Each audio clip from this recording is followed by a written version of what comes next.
حضور یہ خلقت آدم پر جب فرشتوں کا حکم ہوا سجدے کا، حکم تو فرشتوں کو ہوتا ہے، یہ ابلیس کا ابلیس سے پوچھیں، اس نے کیوں انکار کیا؟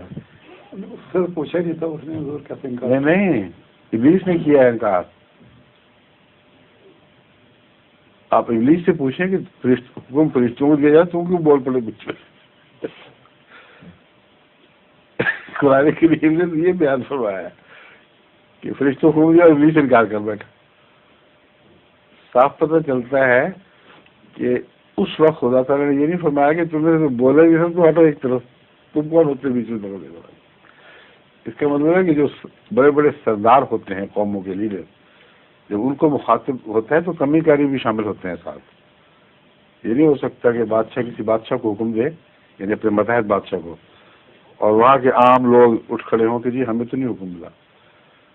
تو فرشتے بھی پورے نظام کائنات پر مقرر ہیں، اور اس نظام کے تابع جتنے بھی افراد بنتے ہیں وہ فرشتوں کے حکم کے تابع ہیں، ان کے ذیل میں آتے ہیں.